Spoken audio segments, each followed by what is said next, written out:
Who remembers this infamous styrofoam container? Well, it sure changed me, it changed my company, and it started a revelatory journey about how adversaries can be your best allies.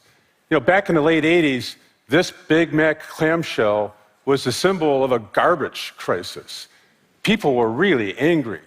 For example, thousands of students, young students around the globe, were sending letters blaming McDonald's because we were using millions of these at that time. Now, no one at McDonald's knew anything about environmentally friendly packaging, including me. The last 10 years, I was in charge of logistics and truck drivers. Then out of nowhere, my boss comes to me and says, "Hey, we want you to save this clamshell for the company and lead the effort to reduce waste within McDonald's." I looked at him and I asked him, "What is polystyrene?" But it all sounded intriguing to me because it brought me back to my roots.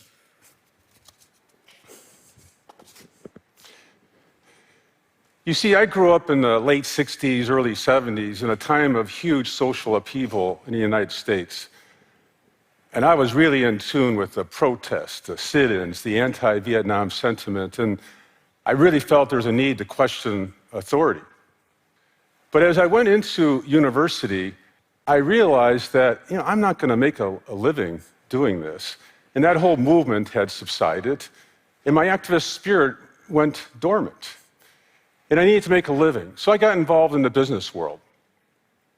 So now these students against pollution who are sending those protest letters to McDonald's, they reminded me of myself 20 years ago. They're questioning authority. But now, I'm the man. I'm the corporate suit. I'm the one representing authority. And this new thing was emerging called corporate social responsibility, later corporate sustainability.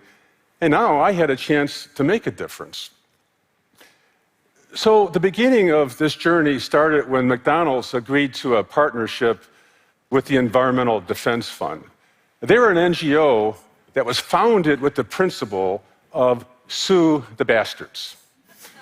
So I'm thinking, what are they thinking about me and my team? When I first met Richard Dennison, he's the senior scientist for EDF, I was very apprehensive.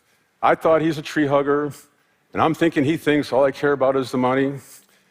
So we wanted the EDF team to give us real-world solutions.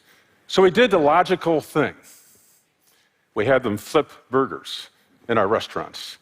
So you have to imagine Richard, who, by the way, is a PhD in physics. And there he is, he's trying to dress a quarter pounder, and you're supposed to have 2 squirts of ketchup, 1 mustard, 3 pickles, and an onion, go on to the next one. You gotta be so fast. And you know what? He couldn't get it right all day long. And he was frustrated. And I was so impressed because he was trying to understand our business. Now, the EDF team, they thought reusables were the holy grail for our business. Me and my team thought reusables, too much space, they'd make a mess, they would slow us down. But we didn't reject the idea. We went to the restaurant that they chose outside DC, we went to the back room. The dishwasher wasn't working properly, it's spitting out dirty dishes. The kitchen area is dirty and grimy. And compared to their experience at McDonald's that's clean and organized, they could see the stark difference. We also sat in a restaurant at McDonald's all day long and watched the customers eating in. Their behavior ends up that many customers left with the food, they left with the beverage. And EDF came to their own conclusion that reusables wouldn't work for us. But they did have a lot of ideas that did work. And we never would have thought of them by ourselves without the EDF team. My favorite was switching from the white carryout bag to the brown bag.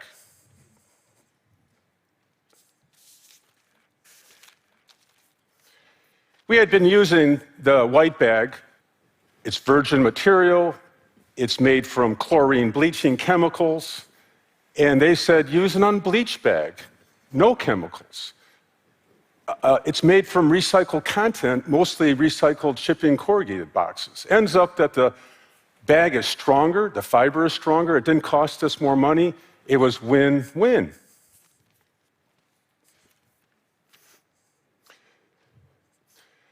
Another idea they had was that we could reduce our napkin by 1 inch and make it from recycled office paper. I'm thinking 1 inch, no big deal. We did it, it reduced waste by 3 million pounds a year, 16,000 trees saved. What was really cool is we changed that bright white napkin because of the recycled content, it became gray and speckled. And we made that look, in tune, in vogue with customers. So I came to really enjoy the time working with the EDF team. We had many dinners, late night discussions, we went to a ball game together. We became friends. And that's when I learned a life lesson, that these NGO crusaders, they're really no different than me. They care, they have passion, we're just not different. So we had a 6-month partnership that ended up producing a 42-point waste reduction action plan to reduce, reuse, recycle. We measured it during the decade of the 90s, and over 10 years, we reduced 300 million pounds of waste. Now, if you're wondering about that polystyrene clamshell, yeah, we ditched it, and luckily, I still had a job. And this partnership was so successful that we went on to recycle the idea to work with critics, collaborate them on solutions that could work for society and for business. But could this idea of collaborating work with the most contrarian foes and on issues that are not within our direct control, like animal rights? Now, animal rights, obviously, they don't want animals used for meat. McDonald's, probably the biggest purchaser of meat in the food service industry, so there's a natural conflict there. But I thought it would be best to go visit and learn from the most vociferous and vigilant critics we had at that time, which were Henry Spira, head of Animal Rights International, and Peter Singer, who wrote the book Animal Liberation, which is considered the modern treatise about animal rights. I read Peter's book to prepare. I tried to get into his mindset, and I have to admit it was tough. I'm not becoming a vegan. My company wasn't going that way. But I really thought we could learn a lot. And so I set up a breakfast meeting in New York City. And I remember sitting down, getting ready, and I decided, I'm not going to order my favorites, which is, bacon and sausage and eggs. And I'm just going to stick to the pastries. But I have to admit, I was waiting for the adversarial discussion to happen, and it never did. Henry and Peter were just gracious, they were caring, they were smart, they asked good questions. I told them about how working on animal welfare is very tough for McDonald's because our direct suppliers, they only make meat patties. The animals are 3 or 4 steps removed from our influence, and they were very empathetic. And while we were so directly opposed in terms of the missions of our organizations, I felt I learned a lot. And best of all, they gave me a terrific recommendation. And that is, they said, you should work with Dr. Temple Grandin. Now, I didn't know her at the time. But I tell you, she's the most renowned expert then and now on animal behavior. And she knows how animals move and how they should react in facilities. So I end up meeting her, and she's the very best type of critic, in a sense that she just loves the animals, wants to protect them, but she also understands the reality of the meat business. And I'll always remember, I had never been to a slaughterhouse, in my life, and so I go with her for my first trip. I didn't know what to expect. And we find that the animal handlers have electric prods in their hand and are basically zapping almost every animal in the facility. We're both appalled. She's jumping up and down. You'd have to know her. She's saying, this can't be, this isn't right. We could use flags, we could use plastic bags, we could redesign the corrals for natural behavior. Well, I set up Temple with our suppliers to set up standards and guidelines. and ways to measure her ideas of implementing animal welfare. And we did this for the next 2 to 5 years. And it all got integrated. It all got enforced. By the way, 2 of McDonald's suppliers lost business because they didn't meet our standards. And best of all these standards ended up scaling to the entire industry. And no more zapping of those animals. Now, what about issues that we're blamed for elsewhere, like deforestation? You know, on that issue, I always thought policymakers and government, that's their role. Never thought it would end up like in my lap. But I remember in early April 2006, I opened up my BlackBerry, and I'm reading about Greenpeace campaigners showing up in the UK by the dozens, dressed as chickens, having breakfast at McDonald's, and chaining themselves to the chairs and tables. So they got a lot of attention, including mine. And I was wondering if their report that they had just released, it was called Eating Up the Amazon. And by the way, soy is a key ingredient for chicken feed, and that's the connection to McDonald's. So I called my trusted friends at the World Wildlife Fund, I called Conservation International, and I soon learned that the Greenpeace report was accurate. So I gathered internal support, and I always remember, next day after that campaign, I called them up and I said, we agree with you.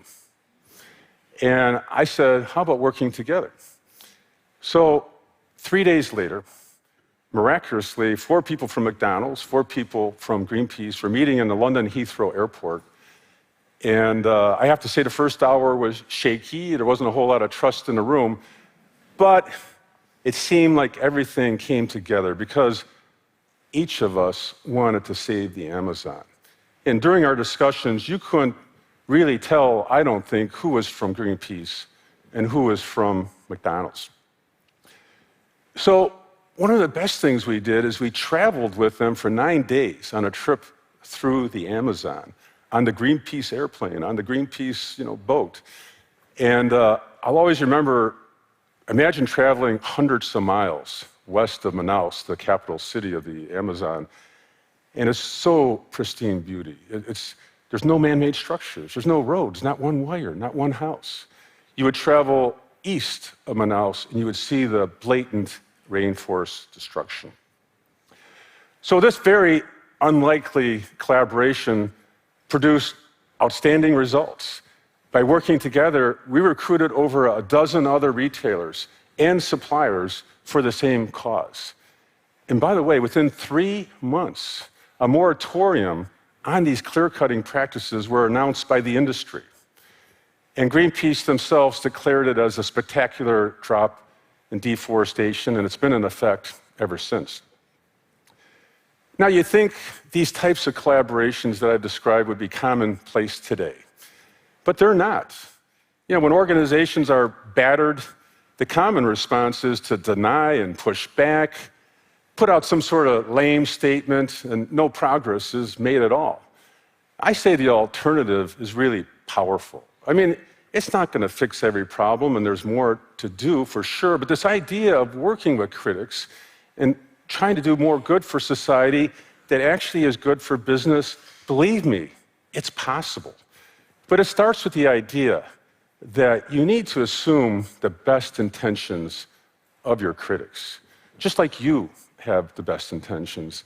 And then secondly, you need to look past a lot of these tactics. I admit, I do not like a lot of the tactics used on my company, but instead focus on what the truth is, what's the right thing to do, what's the science, what's the facts. And lastly, I would say, give the critics the keys. Show them the back room. Bring them there. Don't hide the details, because if you want allies and support, you need to be open and transparent.